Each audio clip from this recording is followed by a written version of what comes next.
Hey, what's up, everybody? Welcome to the Think Computers Weekly Tech Podcast. This is episode number 213. And like most of the time, it is brought to you by Amazon. You can go to thinkcomputers.org/Amazon. You make any purchases thereafter for a while, and we get a little bit of a kickback, helps us support the show and the site.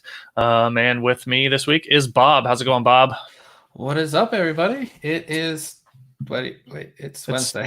Yep, Wednesday. It's Wednesday. It's podcast night. It is Wednesday. It is podcast night, and yeah, a lot to talk about this week. I was like really excited, and then I just went out and got Chinese food, and I ate it all. Now I'm really tired. You're like about to fall asleep. Yeah, yeah. It's like I have like a monster here. I'm like, my wife had to work a little late tonight, and like I was outside with the kids, and she's like, we don't have anything like planned for dinner. I'm just gonna I was like, go get some Taco Bell. So I'm kind of in the same thing. I'm like, you had Taco Bell? Yeah.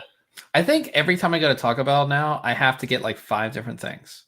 It's like, are you saying Taco Bell or are you saying Taco Bell? I think it's a regional thing. I don't know. Whatever. Anyways, yeah. Let's get into it. Let's get into this stuff. First, Ryan didn't touch on our merch store. I don't have my sweatshirt on. Well, I talked about the Amazon link, but yeah, we also have the merch store. Yeah, so if you go to thinkcomputers.org/merch, you can get some cool t-shirts, mugs, things like that. I wish I had a t-shirt to tell you about, but I'm just not wearing it. So, nope. But yeah, cool stuff there as well. So if you guys want to check that out, but also if you are following along on the live stream, or if you're listening and you want to follow along, on your computer, we have our show notes page, which is right in the description, that you guys can go ahead and check out. So here's your full show notes, so you can follow along with everything that we're going to talk about this week. We'll start off with a really awesome motherboard. For X570, when it comes to Mini-ITX, there's not a whole lot. I believe there's 3, at most 4 motherboards. So you're really limited.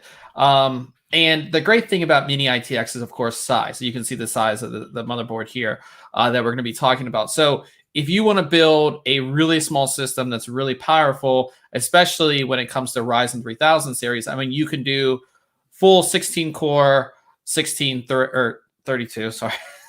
Math. Yeah, math. Right. You can do a full 16-core, 3950X on this. And it's in such a small form factor where and then you strap on like a 2080 Ti. I mean, 64 gigabytes of DDR4. I mean, like you're looking at an awesome system. Yeah. And you can do a Gen 4 NVMe drive on this as well. So it's just like there's just a lot on this board. So the board that we're talking about today is from ASRock. It's their X570 Phantom Gaming-ITX TB3. And the reason it's called TB3 is that because you have Thunderbolt 3 on this. So out of all of the Mini-ITX X570 boards, it is the only one that gives you Thunderbolt 3. And what's great about that is it kind of just expands what you could really do with it. There's so many things that you can run on Thunderbolt 3, whether it's storage, whether it's displays. You can daisy chain different devices through Thunderbolt. So it really opens up, because it's such a small board, you have limited connections on the back. Like that really opens it up. So if you are doing something where you need that 40 gigabit per second transfer speed, this is the only board that's going to do it. So that's the big, thing with this board. One thing I really like about this board too, is that ASRock really thought about it as far as design. So when you look at the CPU socket here, you have your VRMs and your power delivery components. They use the same VRM design they do on their full-size boards, but they've actually upgraded the power delivery components to like a higher grade, because they know they're going to need it on this board, so that they won't get as hot. You know what I mean? So that's one thing that they've done. And then secondly, that you can see there are large heat sinks. Yeah, there's large heat sinks here. But what they've done, VRM cooling, we saw it on Intel, of course, that can cause throttling and things like that.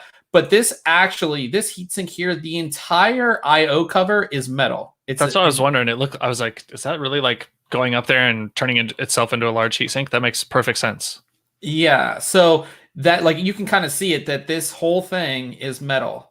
So that's just like another way, you're in such a confined space with this board that being able to do that, and you can even see there's like heat pipes in there and everything too. It's like they really thought a lot about placement on this board. Now, one thing you're looking at here is if you look at the socket, can you tell me why does this AM4 socket look weird to you? To me, well, okay. Oh, whoa. So the mounting brackets are totally different. Yeah. So what they've done is, with AM4, you would have a mounting bracket up here and a mounting bracket down here.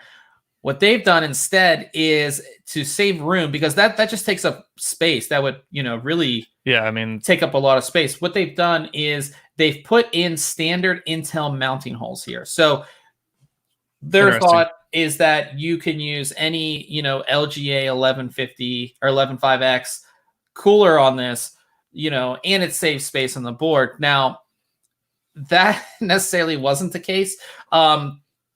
Because of the fact that this is so high, the actual the fan down here is so high too, that there's I tested 3 coolers and none of them fit. Oh man. But like an AIO would fit fine. Do they give any recommendations at all? Yeah, so they have a compatibility list. It's almost all AIOs and very small, low profile coolers. So the thing that's kind of a bummer about that is that, one, this is a Ryzen board. Your Ryzen processors will come with a cooler, which means you don't have to buy another one, but you can't use it on this board, which is kind of a bummer. And two, like for our testing, we would use a high-end Noctua cooler, but it won't fit on here. So if you're looking, I know a lot of people like to do that. They like to get that big heatsink for this Mini-ITX, so it just looks like this big monstrosity thing, You can't do that on this. There's not a whole lot of coolers that will actually fit on here, which is a little bit of a bummer. But besides that, you still get like your full cooling here too for the chipset. So the chipset sits right here, right above the X16 slot. You have an M.2 on the back as well. So the M.2, and the one thing is that I was kind of bummed out with the M.2 is that most Gen 4 M.2 drives, they run hot. You need them. You need like some type of cooling. The coolers that we've seen on Gen 4 drives are pretty heavy duty and thick. And if you think about it, if it's pretty thick, you might not even be able to mount a Gen 4 drive back here with its stock cooling option. You know what I mean? So like I would have liked to see some type of, even if it's just like a thin piece of metal, you know what I mean? Back here for the Gen 4 drive. That was like my only thing about this as well. The board itself performs great. You have integrated IO shield as well. That's kind of standard on X570 boards, but you have that. It has Seems like there's some room where they could have put some more USB ports almost. Yeah, I think that was the kind of like they just put the Thunderbolt 3 there and they're like, you can, you could connect this to like a 6-port USB hub and they'd all have plenty of bandwidth and everything. Yeah, but it's kind of lacking. You only have 4 USB ports there. You do have Wi-Fi 6, which is great as well. So this board's like pretty fully loaded. Like you said, the USB ports is a little lacking. It did great in our performance testing and everything like that, as well as overclocking. We were actually pretty stable at 4.3 gigahertz, which is really good. I think that has a lot to do because instead of using our air cooler, we used an AIO on this. Yeah, that helped. So that helped out a lot, but fully stable at 4.3 gigahertz on our 3900X. And you can see the little jerry rig I had to do to get everything working. Yeah, you were sending me pictures of that, and you're like, look at this.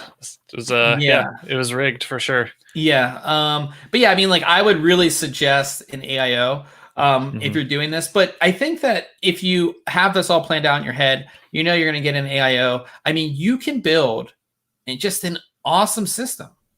The compatibility of parts that this supports is like pretty impressive. And the fact that it's so powerful in such a small state, they did work out like, I mean, we're running a 3900X, which is one below that's the top line when it comes to Ryzen desktop. We overclocked it. It ran fine. We had no VRM problems. That's the thing you worry about with these smaller boards is that the power delivery components either aren't cooled well or they aren't spaced out enough where you get adequate cooling, but you have that here. So even if you wanted to run an overclock system, in such a small form factor, you really wouldn't have, like, you don't have to worry about it.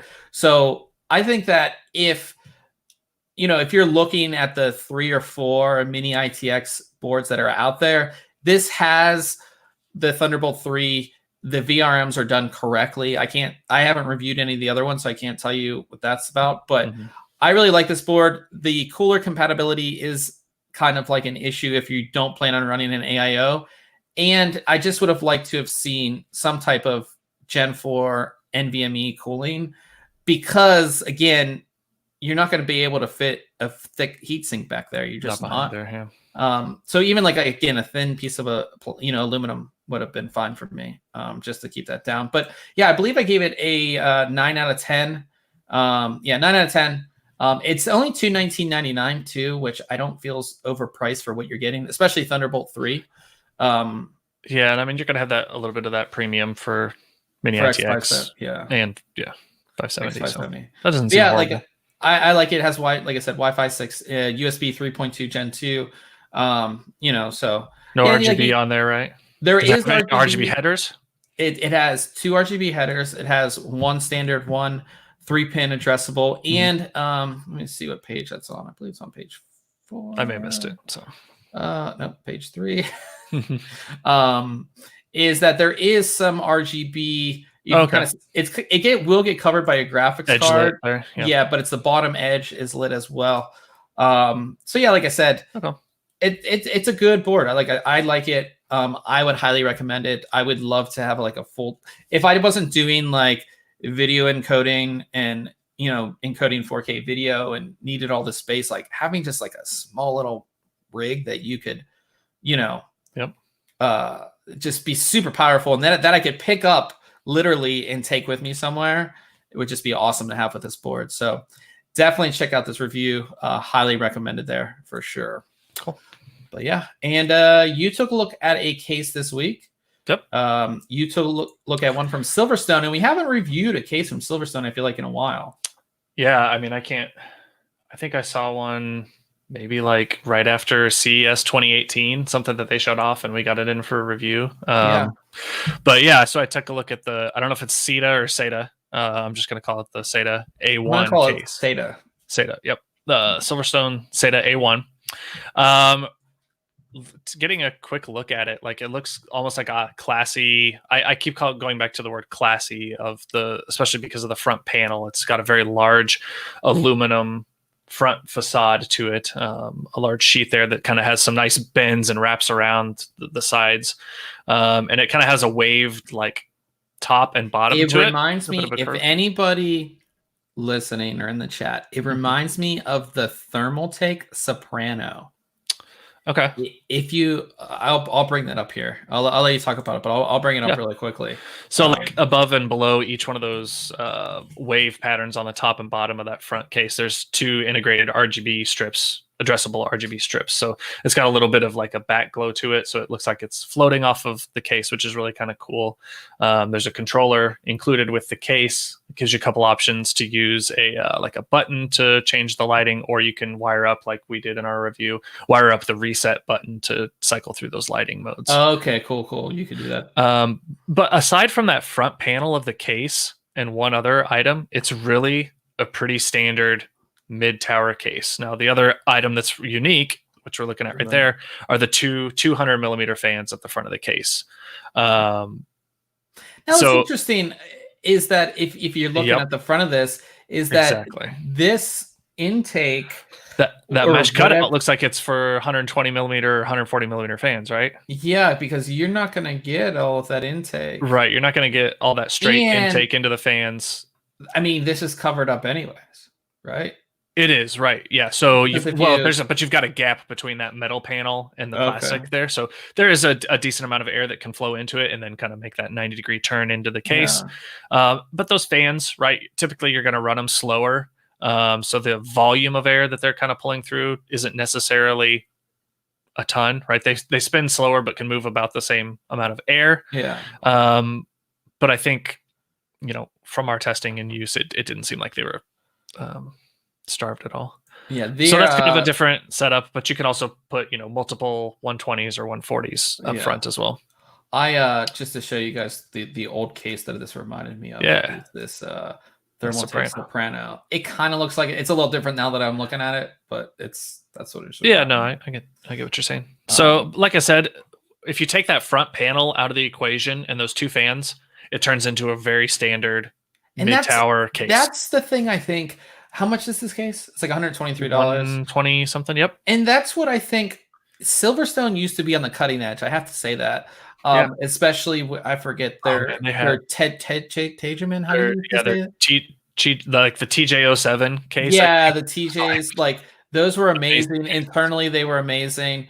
Even their first like generation Raven cases were really like cutting edge internally. And I think that this is what is separating these companies now that don't innovate internally. Is that you have. We'll go to the inside here. Like, I assume you have the same internal design. Yeah. You know what I mean? I mean, there's nothing like special inside. Like, you've got your standard placements. You've got your cabling. You've got a power supply shroud. When you have other companies innovating internally and doing things and making it easier for the consumer, instead of just like this, this reminds me of like an OEM. This could be any case. Yeah, from anybody, like they're on the low end without the front panel. The thing that bothers me about it is that they'll make 10 different SKUs with this internal layout, right? And that's just, I'm not saying that Silverstone is doing that, but like that's just what it reminds me of. And it's like, like what is it like? What is separating this case from every other one out there? Nothing really, besides that front panel, like you said. Right. It's pretty standard.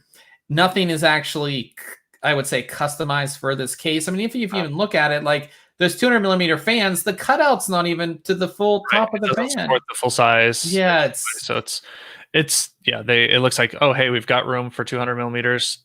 Yeah, I like the idea of 200 millimeter fans as an intake. I like that idea, but execute it correctly. I would say. Right. But yeah, so it's got a pretty standard layout. It's got vertical mount slots for a video card. There's no riser or that's pretty standard. But yeah, I mean that's does it have a Type C on it? I didn't see. It does have a Type C, which is nice, and I appreciate that. And it just has two other USB USB 3 Type A connections. There's no USB 2 here, which I mean I think is going to become pretty standard, right? You're not going to have those USB 2 ports up front anymore. So that's not horrible or anything. System went into it fine. It's a pretty standard build. It's got multiple spaces for 2.5-inch drives. Looks like you have a decent amount of room in there. It does, but that is also right. That's a micro ATX board. The build was super easy. You've got multiple options for your 2.5-inch drives as well. You can put them behind the motherboard or on top of that power supply shroud. Here's a question. Yeah. For this controller, do they give you instructions how to connect your reset switch? So with regards to instructions, and Silverstone's done this with the last two products I've looked at, this and the all-in-one cooler, you actually have to scan a QR code to get that manual. So I definitely recommend that, taking a look at that. But yes, there are instructions on how to do this. Because I've reviewed cases where there's like no instructions for the RGB lighting at all. And it could be confusing. You're like, okay, so is this supposed to go to this or that? Yes, they do. Especially like a first time builder. And I also appreciated that the two light strips up front were wired together into a single connector. So it just cuts down on a little bit of that tangle and everything. So you can see there the glow that kind of comes from the front of that case. Now, like straight on, it's not actually that bright and noticeable. Which was kind of disappointing. It almost shoots the light straight up and down as opposed to back. You can kind of see how it would, right there. Yeah, you can see it there, but it looks good. But again, it's a pretty generic case. I gave it an 8 out of 10 because it does everything you want it to. There's no problems with it, right? There's nothing wrong with the case. It's just not. It's not innovative. I think we've come to a point where we have the Fantex and the Fractal Design and the NZXT and the Corsair, where it's like they're always changing, they're always innovating, and most of the time they're affordable as well. And there's like another handful of other companies that are doing the same thing. And that's why I feel like Silverstone, they used to be that company. They used to be in that list. And I just, at least from what I've seen, they haven't been Nope, I agree. there. And like you said, it's $126, which I don't know at that price point. I mean, I think there's some other cases. I think there's better options at that. Yeah. But at the same time, like, it's, again, it doesn't, there's nothing wrong with anything that I, found with it. Gotcha. So, yeah. It's definitely a different design, right? We're seeing a lot of cases with those flat front panels, but it's usually either tempered glass with bad airflow or intake. Yeah. So this is just kind of a different look to that flat front end, a little, I keep going back to the word classy, look to it, brushed aluminum, and some intake there. So Adam asked if Silverstone is OEMing the case and just customizing the pretty stuff in the front. Possibly. I mean, we obviously don't know. It just seems like it. It's just like, you do have this nice machine front here. You shout out to Haywood also. Yeah. You have this nice, like you said, this like pretty part with the ARGB like lighting, and then you just have this kind of generic internal design. So it could be that way. I'm not, not exactly sure on that, but it just seems like they could take some time to design internally. Yep. You know what I mean? Yep, I agree. Well, we'll be so, using that case in an upcoming review as well for those light strips. So we'll see what those look like and kind of enhance the look of that case. So nice. Yeah. And then I took a look at a headset, and it's not the one I have on. I've been using it all week, and I just put it over there. I was going to actually put it out, but now I don't have it with me. But I took a look at the Razer Kraken Ultimate gaming headset. It's almost the same as this one that I have on, but this is the Razer Kraken Tournament Edition. This is the Ultimate. So basically, it's their flagship gaming headset in the Kraken line. I think there's like 4 or 5 Kraken headsets. So the Ultimate is the flagship. It's the best one. And what I think they've really captured with this headset is comfort and the THX spatial audio. I talked about it with this because this headset has it as well. It is the real deal. Like we play Apex, and when I'm playing Apex, like I can distinctly hear when somebody is coming and where they're coming from. And when I was with this headset, I was testing it off and then I turned it on, and like I did so much better when I turned it on.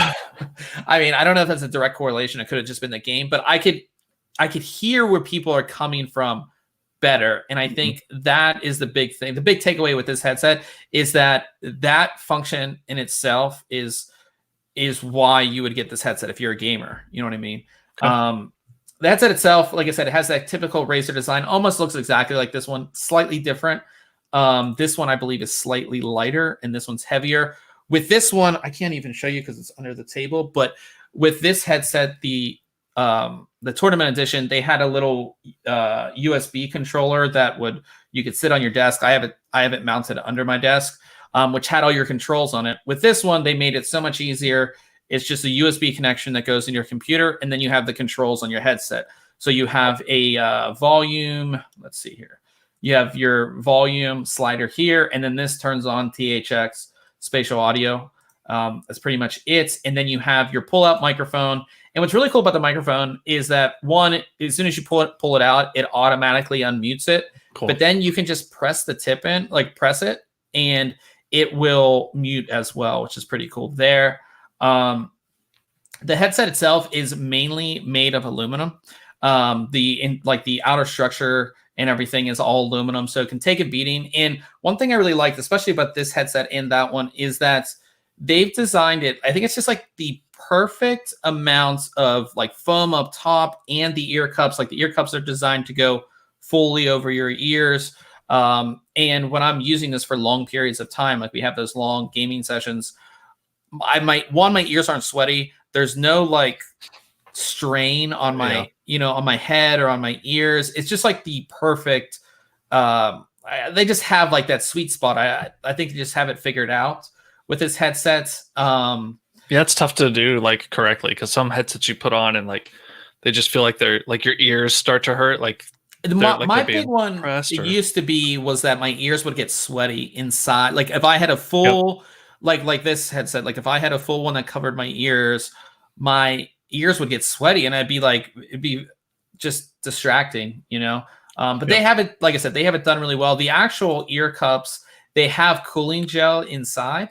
So is that a different material than is on the sides of them? Because that almost looks like a softer. It's like it's different. It's kind of hard to explain, but yeah, it's a little different than what's actually on the sides.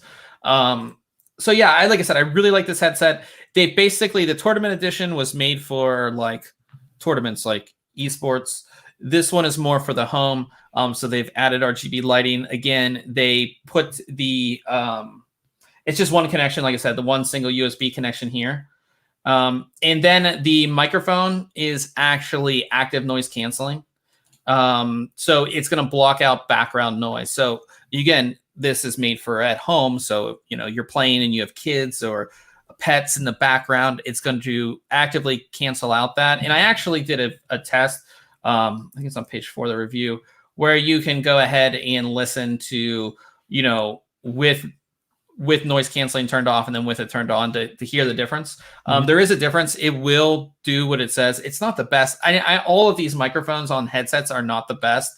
Right. We always say if you are going to stream, get a microphone like this because it's going to sound better. But for a headset microphone, it's good enough. Your teammates are going to hear you, or people in Discord are going to be able to hear you, no problem. And yeah, like I said, it's backed up by software. The Razer Synapse software is great.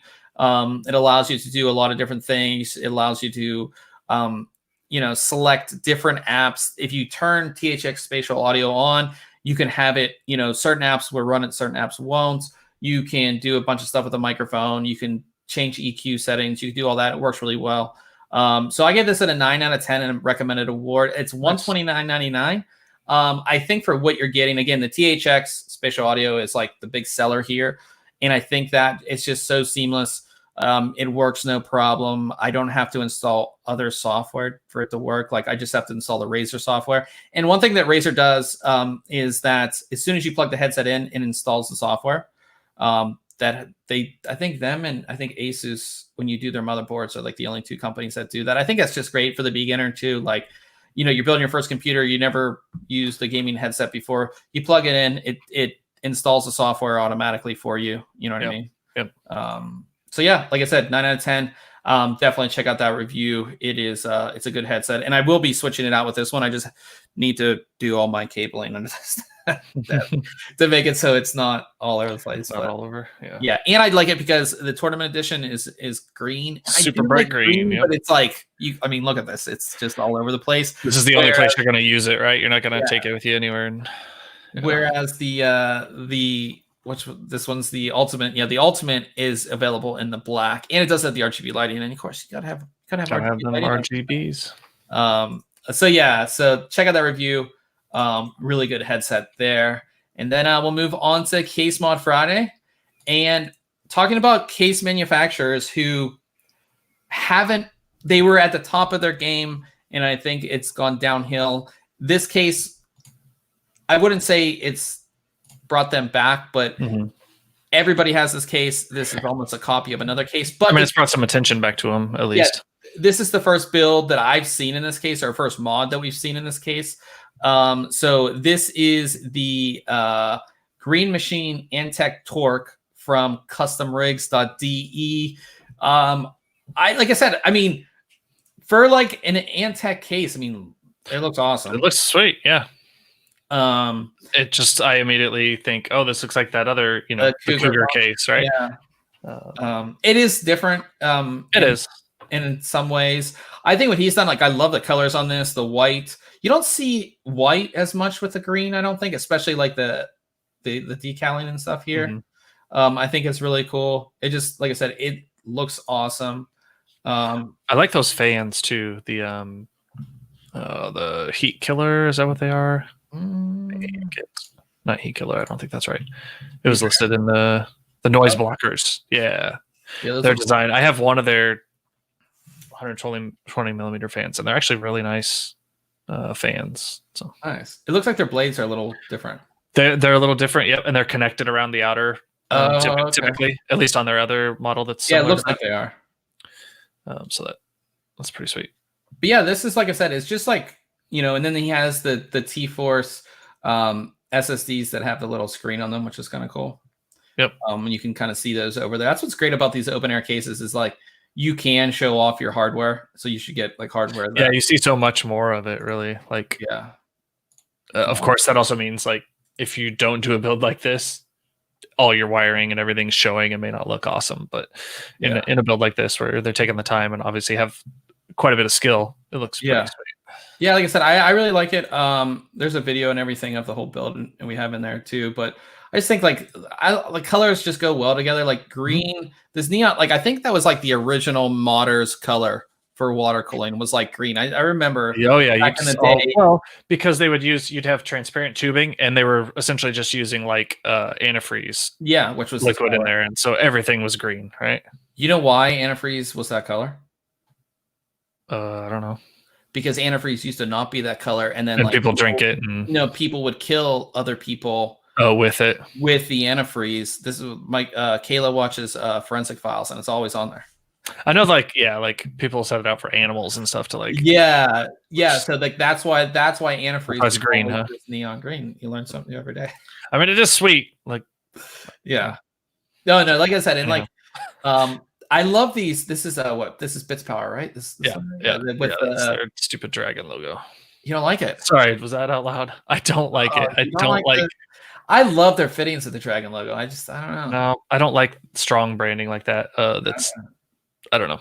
But I do like this. What is this thing called? I mean, that's your thermometer, like inline thermometer. Yeah. But is it built into the block? Yeah. That's pretty cool. Temperature gauge, yeah, I think that's really cool. So definitely check out this build. Shout outs to customrigs.de for an awesome build. And again, if you want to see even more builds, we have a full section of Case Mod Friday builds, so you guys can go ahead and check that out. And I think we're on I think we might be close to 24 hours left for our fractile design. It's got to be close. 26 hours. So just over a day left on our giveaway here, guys. If you haven't got in, we just passed over 8,000 entries into this, but we're giving away a Define 7. We did a review and a video review on this case. Probably going to be one of my favorite cases of 2020. So much you can do with this case. We're giving away the white version, which I think out of it's only white and black. I think the white looks so much better, especially when you get some like RGB lighting in there and things like that. But yeah, super easy to enter. It is US only. But like I said, awesome giveaway there. Thanks to Fractile Design for providing that for us. But yeah, 26 hours left. So if you're listening to this on audio, hopefully you listen to it before the time's up so you can get your entry in. But we already talked to another company about another giveaway coming up, and then we have another one after that as well. So lots of giveaways coming up. So if you don't win this, we will have more, and we'll definitely let you guys know about that. And moving on to news. And there's been a couple big stories. I think the big one was AMD had their financial was it Financial Analyst Day, or was it? Yeah, it was Financial Analyst Day, was it not? Yeah, Financial Analyst Day. So Financial Analyst Day is where AMD invites financial analysts and has a webcast talking about their new products, so people buy their stock. So these analysts can go back and tell their clients to either invest or not to invest in AMD. So during this Financial Analyst Day, the big talk was about RDNA2 GPU architecture. So when AMD debuted RDNA with 7 nanometer, and that happened in 2019, it basically achieved almost 50% gain in performance per watt over Vega, which was not surprising because we were moving from, what was Vega? 12? I'd have to look. I think Vega was 12 nanometer. Moving from 12 nanometer down to 7 nanometer. 14. So 14. I knew it was one of those.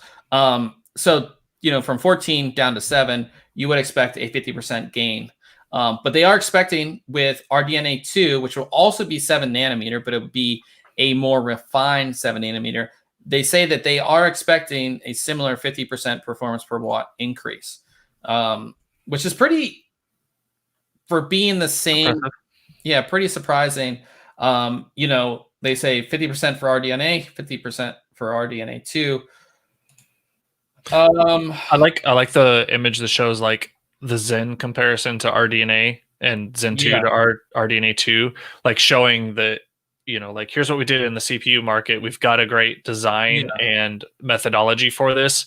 So here's what we're seeing, and like the benefit of that in one market is like almost directly tied to their other product line. So I think that's pretty cool. Yeah, so you're right. Like it does show like, hey, we did this with Zen to Zen 2.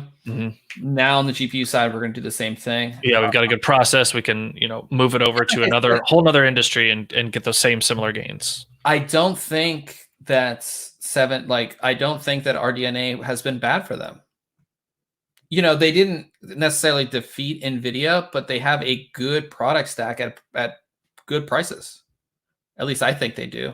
And it's very, like, as I said so many times, I think it's very well defined compared to Nvidia as well. So yeah, we have 3 product lines, essentially, one more hopefully coming, as opposed to more than half a dozen from Nvidia.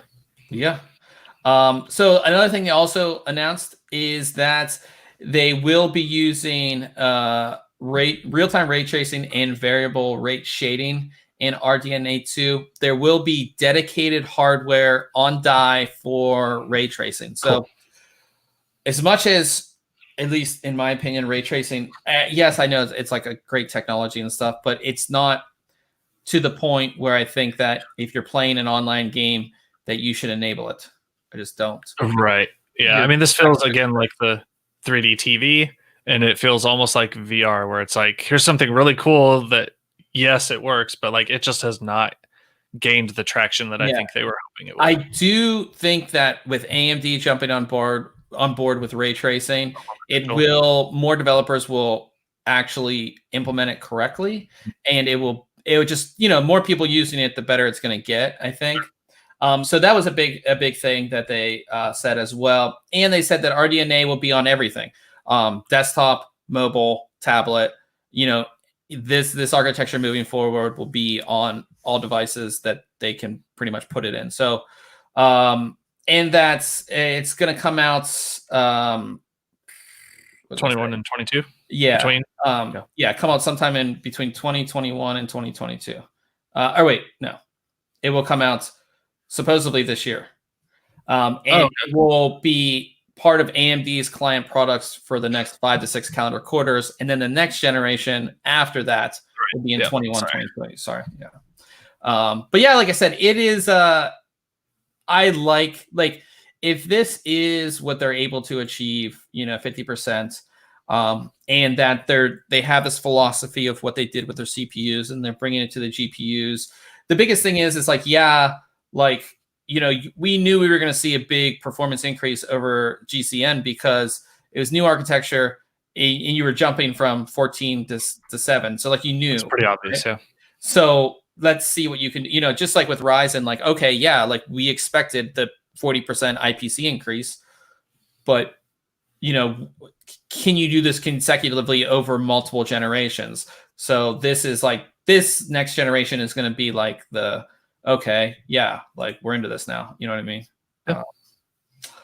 So that was the really interesting thing. And then another thing that they showed, which caught a lot of people's attention, is that they showed this little picture right here. It's kind of hard to see. I'll bring it up for you guys. This little picture right here. I kind of blew it up here for the bigger picture right here. But they kind of showed this in one of their slides, and it shows a stock AMD, reference card with a dual fan design, which they've been stuck on that blower, which I think is horrible design. Yeah. And we've seen how bad that design has caused sound and heat problems. And a lot of people noticed this. And on Reddit, Scott Herkelman, the vice president and general manager for Radeon, did confirm that there'll be no blowers on the next generation of cards, which is, I think, awesome. Yep. Nvidia finally went through that when they announced their RTX cards. They have the dual fan design, much like this. I think it's more efficient. I think that it looks better. I think that's, yeah, it just feels so much like more value, and like when you see a like reference card with a blower, you just feel like it's less of a card than like an aftermarket, or even an RTX card that has the dual fan design like they do now. I think this is going to go a long way to even just helping sell those cards, right? Because you get that first look at these cards and you're like, oh, it's just got a blower on it. It's and that's what I think the big thing is like people pay the premium for the Founders Edition Nvidia cards. So like AMD's like, we need to come up with an awesome card that people want to buy, because when it comes to AMD cards, you really don't buy the reference card. You just don't. You buy an add-in board partner card because you get better cooling. It looks better. It's probably overclocked. You know what I mean? So yeah. So those are the two big AMD things this week. I'll move over to Intel. First, we have a leak of a 10th generation core processor. The Intel Core i5 10400. This is how we're saying this, 10400. Sure. Like, I think that's how people are going to say it. Yeah, that's the easiest way. I think. Yeah.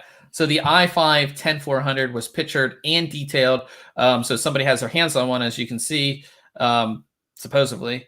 And this will be a 6-core 12-thread. So the big change with Core i5 is that you're going to get hyper-threading. It's a way for them to remain competitive against AMD there. So this is 6-core 12-thread with 12 megabytes of shared L3 cache. The previous generation, the same chip, was 6-core 6-thread with only 9 megabytes of L3 cache. So again, just like seeing, this increase. So this would be what is an 8700K 6-core, right? Or am I thinking that wrong? Right? Yeah, I think you're right. So this would be like an 8700K under the Core i5 brand. 6-core. Yeah. So that's pretty awesome. Like I said, these are just pictures. And that since this is a non-K version, it will only be 65 watts, which is great as well. But yeah, like just the upping from, going from no hyper-threading to hyper-threading will allow these to become more competitive. And then upping the L3 cache will, of course, help as well. So yeah, so pretty excited. All these leaks make you think that these chips might be coming out very soon, but a little piece of news kind of leaked out that it might not be the case. This desktop workstation slide, this looks like an Intel slide. I've seen them before. Yep. But again, this could be doctored. We don't know. But this is for 10th generation core processors. And this press news embargo, it's really hard for you guys to see on the live stream, so I'm sorry. But if you go on the site, you can bring it up bigger. But it says April 13th through June 26, 2020. And typically when you see these, the press news embargo is one date. It's not a it's not a period of time. Now, some people are thinking that this has a lot to do with coronavirus. Yep. Is that motherboard manufacturers don't, everything was shut down. They don't have the boards available. So like they just put this kind of weeks of dates. So like when everything is finally ready, they can launch. Which kind of makes sense considering everything that's going on. I mean, I think you're going to, reviewers and other, folks are going to have this information and stuff prepared, right? They may have enough chips and boards to get them out for whenever they feel like they have enough supply for the rest of the market. But yeah, leaving that range open, I'm sure it probably has to do with this coronavirus. The other suggestion, which we have seen before, but it's mostly with higher end parts like Threadripper. We saw with staggered release dates is that we're going to see over 20 10th gen parts. That's crazy. Because you have a non-K, you have a K, and then you have a KF for every part. Almost. So they just lump them in and say, hey, throughout this time period, these are going to come out. So we could see like them launch a flagship first, and then in a week launch the i5s, and then the i3s. It could be like that. That's what I'm really hoping, but we don't know. But it could be delayed all the way till June till we see something. Again, when it comes to supply and getting things, and like, you know, this whole coronavirus thing could even stop, you know, things getting into the US as far as shipments. And we've already had that problem before with things being stopped with the whole Trump and all that with electronics. So we'll see. But it's obviously, as soon as we know, we'll definitely let you guys know, you know, what the deal is. Cause you know, 10th gen is going to be pretty big. It's going to be, I wouldn't say it's going to be like the getting back at Ryzen 3000 series. It's going to give Intel something that's moderately competitive against them, I would say. But yeah, on to a really interesting motherboard that was spotted. So when it comes to Ryzen 3000 series, you have X570. Yep. And you have X570. Yep.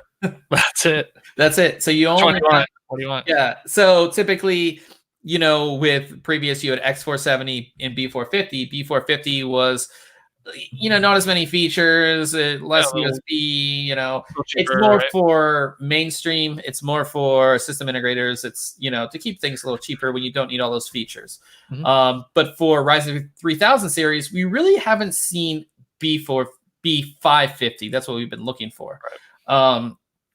There was a B550A, which was only made available for system integrators. And it wasn't officially B550. And the big difference between B450 and B550 is that you're going to get Gen 4. So you're going to get Gen 4 for at least one PCI Express slot and Gen 4 for your M.2s. So this board appeared, Video Cards posted it. It's from Soyo, which kind of makes sense because Soyo does make like system integrator boards. They're not so far as like a mainstream motherboard. I mean, they used to be, right? They used to be a big name. Yeah. And I believe they only sell in China now. I could be wrong. I'm not sure on that. But yeah, they used to be pretty big. But this is the board that it's obviously not finished because you don't even have like a covering on the chipset. You know, you don't have a heatsink on the chipset here. But this Type C connector on there. Oh, where are you seeing that? No, I asked, is there one? I don't know. I don't see like a front panel Type C connector. No, you might not see that on this board. But this is a B550 board.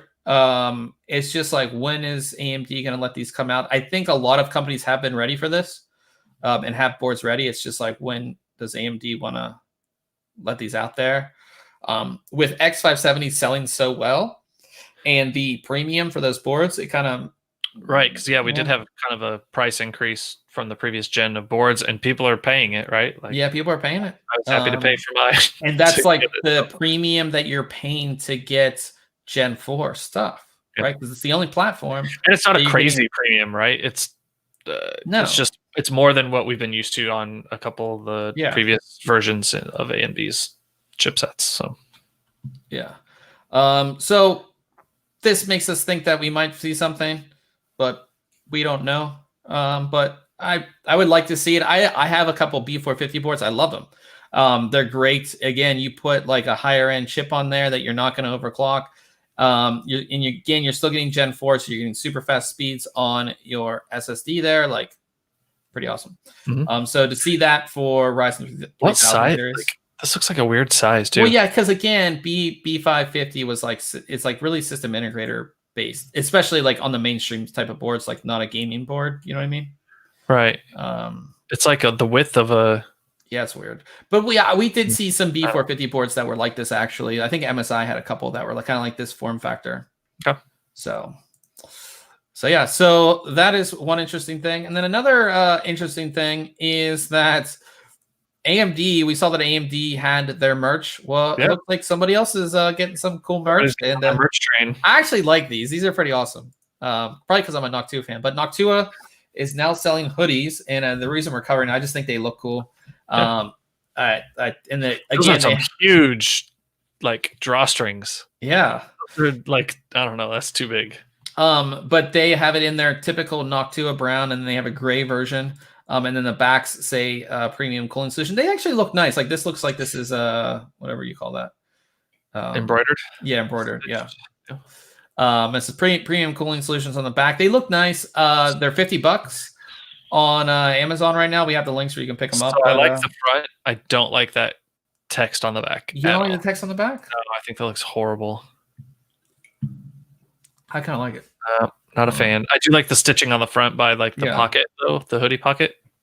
That's pretty nice. Just those little accents. Yeah. And the oversized drawstring, as you said. No. Yeah, pretty cool. It's like no, it's horrible. All right, you don't like it. Well, in any case, if you are a fan of Noctua, yeah, you can go pick one up. They're $50 on Amazon, and we have the links down here at the bottom. And what are we on here now? So Nvidia GTC, we talked about it. It was canceled because of, or GTC, it was canceled because of coronavirus, which of course makes sense. Now, instead of having they said it was going to be an online event. Now they issued a statement that says it's going to be shared on March 24th, followed by an investor call. Okay. So I don't know that this, because people thought because it's still going to be an online event, like he had some, like Nvidia had something really big to show, but then this kind of makes me think that maybe it's not that big of an announcement. You know what I mean? I mean, it's still a keynote. Yeah, right? It's just weird, and then followed by the investor call, which is like not a normal thing. Like after a keynote, you know what I mean? So yeah, I guess that's just a way for questioning, right? That could like be. You know, because typically like you have a Q&A after. Wait, go ahead.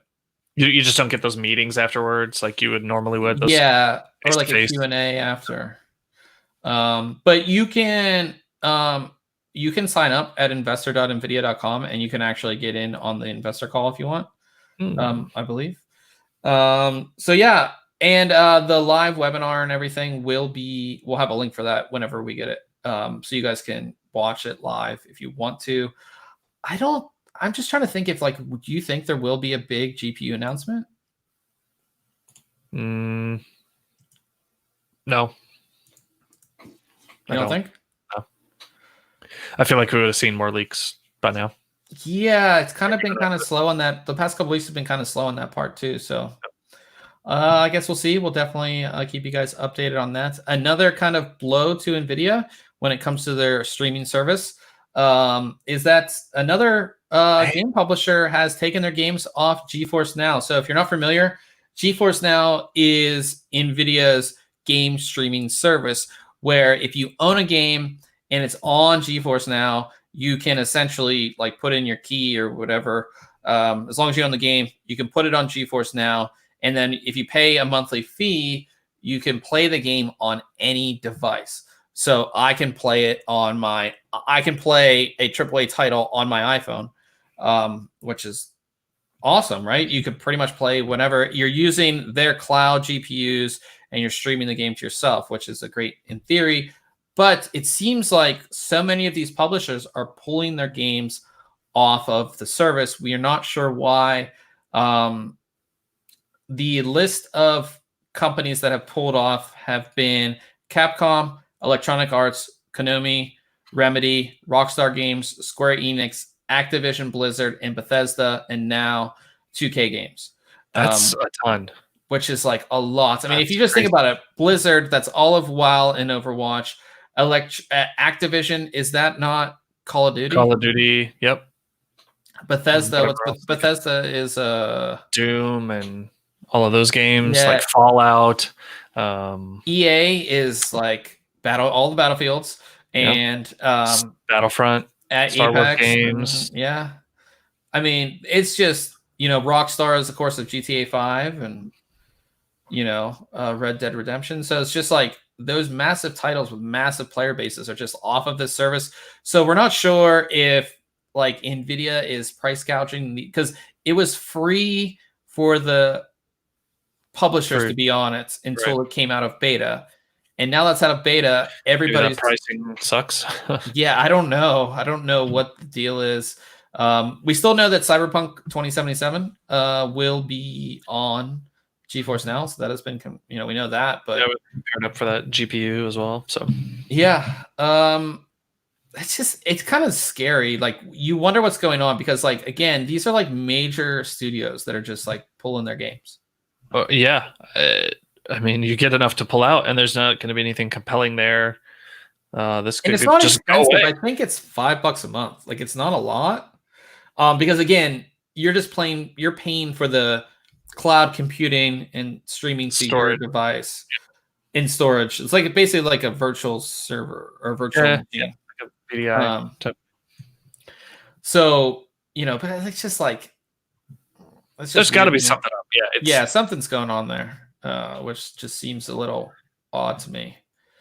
But talking about gaming, another big blow to another event that is the biggest gaming event, I believe. I can't imagine there's a bigger one than E3. Yeah, no.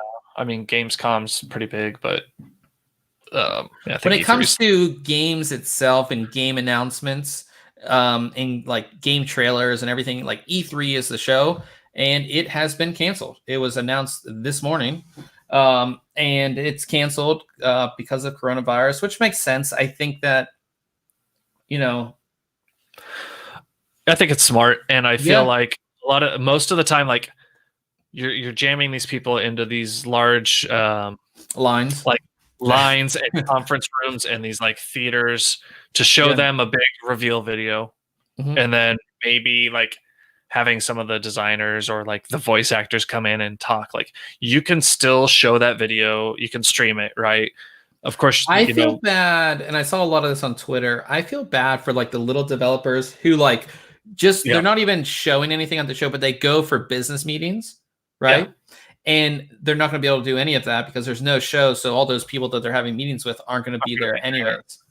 And I think that's the real detriment to it. I think that a lot of these companies are still going to have like their E3 trailer. That's like the whole thing is like site or to YouTube to watch it, and people are still going to see it. It's yeah. So it's the first time in 25 years that it's been canceled. I think Computex is next. It just has to be, especially based on its location. I mean, you have to fly through major areas to get there. Like it's going to be very hard to find a direct flight to Taiwan, right? That you're not going to. Can you like take a boat? Yeah.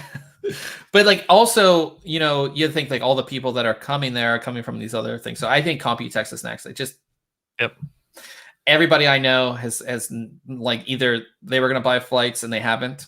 You know what I mean? So I just don't think that.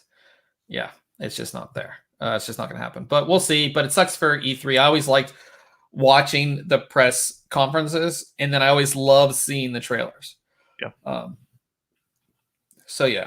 The last little piece of news is that, of course, when it comes to console gaming, there's always exclusives for the console. That's what sells your console, is having an exclusive game that everybody wants to play, so they go out and buy your console. But one of these exclusives is actually making its way to PC, and it's called Horizon Zero Dawn. I remember seeing this trailer at E3. I remember this thing. And it looked awesome. It looked amazing, but it was like PlayStation exclusive. So I'm like, well, I'm not buying a PlayStation. I saw some conversation on Twitter today. Like this was announced, and some dude was just like having a fit that like he was so invested in the PlayStation world that the fact that PC gamers were going to have a chance to play this game now was like the end of his world. Which is kind of weird because I don't think we've seen it. Well, I guess Halo. Yeah, that's like the first one. And like PC we always those titles from like Rockstar, right? We're always waiting like a year or two to get them from the console to the PC. So we wait for those. But yeah, is there another like God of War? Maybe that's what people are saying. Like, when's God of War coming to PC? Yeah. So the whole thought process is that maybe people like maybe Sony is just like gonna give us the PC gamers to be like, oh, okay, so this is the type of exclusive that's available on PlayStation. Maybe I want to invest in the PlayStation ecosystem, or maybe I want to get a PlayStation 5 when it comes out. Gears of War. Shinny says Gears of War. Was that not playable on PC? No, it was. Gears 5, maybe, right? Gears 4, or was it 5? I don't know. I didn't play any of them, so I don't know. Yeah, it's just so it's kind of cool. Like this game looked awesome. The trailer looked pretty badass. If the other one that I loved like a trailer, but I never played was Recore. It was like a Recore. It was like I think it was a Microsoft Studios game or something like that. But yeah, Gears of War was definitely obviously exclusive to Xbox. Like but then it did come to PC because it was one of the first games. It was on the Gears of War 4, I believe it was 4, was one of the first games that used like all those new Nvidia technologies when it came out. It was the first game to do it. It was because it was one of the first games to use DX12, and it was one of the first games to use all those new technologies that came in at that time. The official Steam page is up. It doesn't have a specific release date. It just says summer 2020. So I might pick it up. I don't know. And it is the complete edition, so you will get the Frozen Wilds expansion pack as well. I don't think there's a price on here. There's no price yet. So it's pretty interesting. Cool. I might pick it up. I've been looking for a good single player game, so this could be it. Yeah. Pretty pumped about that as well. And we talk about what we have coming up next week. I'll be taking a look at a super fast, and I love these super fast portable SSDs. I was gonna say it's got to be a portable drive, right? Yep, it is the Orco GV100, and this is just a super small portable USB 3.2 Gen 2. Go ahead. Is it just an enclosure, or do they include? No, a drive? that's you looked at some other enclosures previously. Yes, I have one. It was plugged in. I don't know. It's right here. But they've just been enclosures that you put. Yeah. This is the little enclosure. Yeah. So this is actually a portable NVMe SSD. Love these drives. I have so many. I love how small they are. I love how fast they are. I love Type-C connections. Everything needs to go to Type-C. It just makes things so much easier. This is an awesome little lightweight drive made of aluminum. It has this little ring on it, which I don't. You're not showing it. Oh, how about that? Just looking at us. There we go. There it is. It has this little ring on it here, which is aluminum, but I can't imagine that. Can you get like a key ring on there or anything? I don't think I would put this on my key ring. Too big, or not that it's too big. It's that I would have like important information on here. Yeah. And if it would drop, or again, the connection is open. Okay. Yeah, you don't want that just like banging around. It's not covered. Yep. Yeah. So I'll be taking a look at that, and then I'll also be taking a look at a new wireless headset. This is the HyperX Cloudflight S. It is wireless, and it's wirelessly charging. So I have this Charge Play base that they sent me with their gaming mouse, which is also here. So I'll be able to do this exact same setup that you guys see here. So I can charge my mouse and my headset on the same thing. Wireless, we all know that wireless typically doesn't sound as good, so I'll be testing that. Obviously, be playing a lot of games and having some fun with it as well. So yeah, cool. Pretty pumped for that one as well. One thing I really was interesting is that it does use 2.4 gigahertz wireless, and it has a dongle, and the dongle is like as big as a USB flash drive. Like it's really big.